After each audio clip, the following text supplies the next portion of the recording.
Oke, baik. Assalamualaikum warahmatullahi wabarakatuh. Sehat semua, alhamdulillah baik.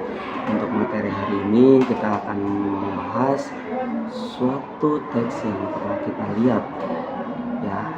Pernah kita lihat, pernah kita dengar, ya, baik di jalan, di TV, di internet, ya. Nah, unsur itu teks yang akan kita bahas hari ini itu adalah teks iklan, ya. Oke, pertama kita akan menentukan unsur-unsur teks iklan terlebih dahulu, habis itu slogan, habis itu poster. Oke, baik. Pengertian dari iklan itu merupakan salah satu metode promosi yang sangat efektif dalam memasarkan berbagai produk kepada konsumen karena dengan daya jangkauan yang sangat luas, ya. Tujuan dari iklan sendiri yaitu untuk memperkenalkan suatu produk atau jasa, ya, kepada kalangan masyarakat. Oke, ya, guna menarik perhatian masyarakat untuk mengenali, membeli, sehingga sampai mengonsumsi dan menggunakan produk tersebut, ya. Terus iklan sendiri merupakan sarana yang sangat banyak digunakan oleh kepentingan-kepentingan seperti dari segi bidang perusahaan, ya, atau perusahaan bisnis bisa kita bilang. Nah, itu biasanya untuk menjual barang-barang dan jasa yang mereka produksi, ya. Terus kalau di bagian perusahaan atau perkantoran, ya, kalau perkantoran itu untuk merekrut para karyawan. Nah, kalau di bidang pemerintahan itu untuk memberikan informasi, ya, berupa layanan kepada masyarakat, ya. Jadi pemerintah pun bisa nih memanfaatkan media iklan ini untuk menyampaikan informasi ataupun misi yang lagi dikerjakan. Ya, biasanya jatuhnya ke iklan layanan masyarakat itu. Nah, terus di bagian untuk perorangan. Nah, di bagian untuk perorangan ini bisa untuk membeli dan menjual barang-barang asli, gitu, ya. Terus di sini ada contohnya, ada produk minuman yang udah sangat familiar, ya, yang sering kita lihat dan kita beli, yaitu Floridina. Nah, Floridina ini di sini bilang Floridina fresh, be ready, go with Floridina. Jadi jeruk Floridina orange sangat fresh, ya. Terus banyak bulir-bulir jeruknya. Terus ada tanpa pengawet, ya, nggak bikin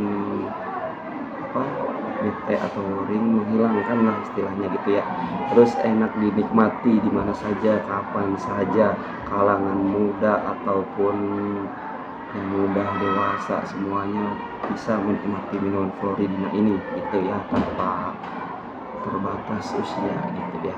Terus di sini ada pengertian slogan.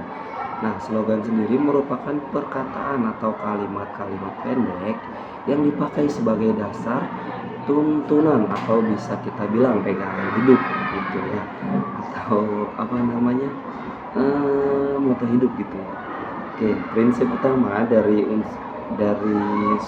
suatu unsur, ya, prinsip utamanya dari suatu unsur bisa untuk dari organisasi, ya. Terus bisa dari kalangan-kalangan tertentu, mungkin bisa untuk membuatnya. Dan terus sering pula disebut sebagai motto atau semboyan, ya. Jadi yang udah sering kita dengar nih. Nah, slogan juga mengutamakan kepada makna atau lebih ditekankan, ya. Jadi maknanya harus lebih mengena atau mendalam, ya. Jadi walaupun kata-kata yang digunakan itu sangat amat, cuman kaya dengan makna. Nah, contohnya seumpamanya nih dari slogan berdiri sama tinggi, terus duduk sama rendah. Nah, maknanya, ya, yang di sini perlunya mengutamakan kesetaraan antar sesama, gitu. Nah, terus di sini ada lagi bersatu kita teguh, bercerai kita runtuh. Nah, di sini berarti maknanya, ya, perlunya persatuan dan kesatuan. Oke. Terus eh, di satu lagi nih, tiada hari tanpa prestasi. Berarti maknanya sendiri nih apa sih, pentingnya mengukir prestasi dari setiap hari. Jadi kita harus berusaha setiap harinya untuk mengukir prestasi kita gitu. Nah, habis tadi udah slogan.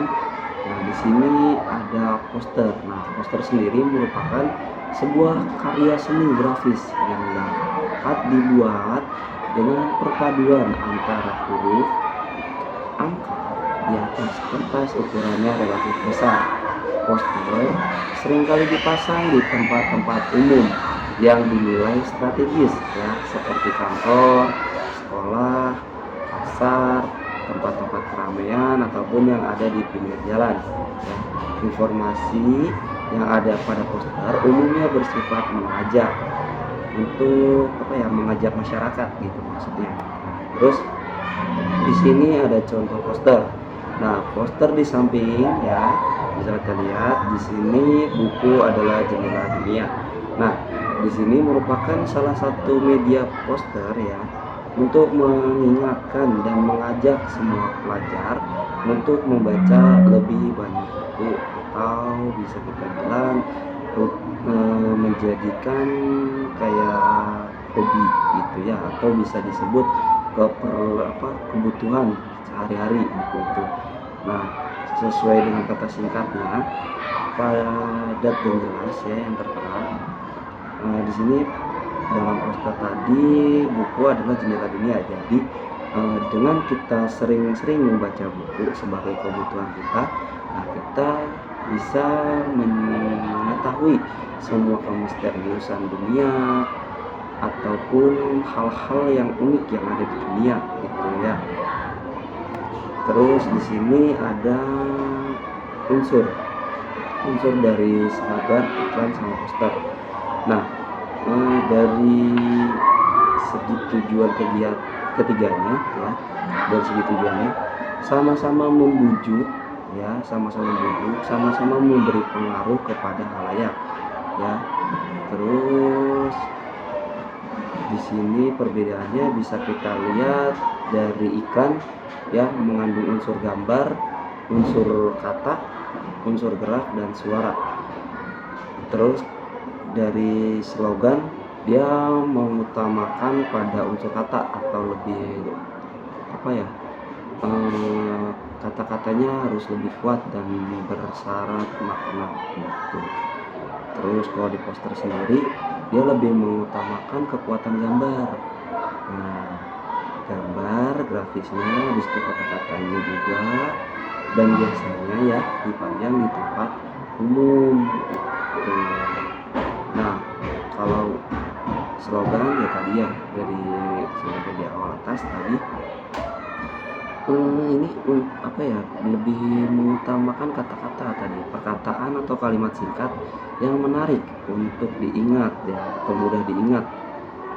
Itu bisa digunakan untuk memberitahukan suatu ideologi golongan, terus ideologi dari organisasi, atau mungkin ideologi dari, ya, partai politik mungkin masuk juga bisa. Terus unsur-unsurnya dari slogan itu kata-katanya singkat, padat, jelas, menarik, dan penting. Kalau poster memiliki beberapa unsur, antara lain adanya produk, memiliki sasaran yang jelas, ya. Jadi sasarannya ini, poster ini ingin disampaikan untuk siapa? Untuk pelajarkah atau untuk orang-orang dewasa, ya, gitu. Atau mungkin untuk anak kecil, ya, kan bisa juga sasarannya. Terus memiliki batas waktu. Nah, batas waktu di sini berarti dia terbatas waktu poster itu. Jadi nggak bisa lama-lama dipasang di tempat umum, di sekolahan, atau di pasar, ya. Terus di dalam poster juga ada logo sama foto dari produknya gitu. Nah, di sini bisa kita lihat nih perbedaannya, ya, perbedaan sama persamaannya dari iklan, slogan, dan poster. Nah, dari persamaannya sendiri untuk iklan, slogan, sama poster sama-sama teks persuasif yang mengandung pesan kepada khalayak atau masyarakat. Nah, tujuannya itu sama-sama membujuk khalayak untuk berbuat sesuatu, ya. Lalu perbedaannya antara iklan, slogan, dan poster, ya. Dari iklan tadi sudah disampaikan waktu sudut pandang tadi, ya, iklan itu mengandung unsur gambar, unsur kata, gerak, dan suara, serta ditentukan atau medianya yang bisa kita gunakan biasanya media televisi kalau untuk iklan. Terus di slogan tadi ya, dia lebih mengutamakan pada unsur kata, penguatannya pada kata saja. Jadi kata-kata yang di sini dia harus berisyarat tersirat makna-makna yang mendalam, ya. Terus poster mengutamakan kekuatan gambar, penggabungan gambar dan kata-kata gitu. Jadi ini grafis tadi, serta dipajang di tempat umum. Oke, baik. Dari semua tadi kita bisa memahami ya bahwa dalam kehidupan sehari-hari kita pasti kita sering melihat ya iklan, slogan, dan poster yang sering mengutamakan pada kata-kata maupun kalimat yang memiliki sifat untuk mengajak atau membujuk semua konsumen untuk melakukan sesuatu. Nah, serta sering disampaikan di banyak media massa seperti televisi, radio, surat kabar, dan internet. Baik. Nah, sekian dari saya untuk materi hari ini tentang unsur iklan, slogan, poster. Baik. Sekian dari saya. Assalamualaikum warahmatullahi wabarakatuh.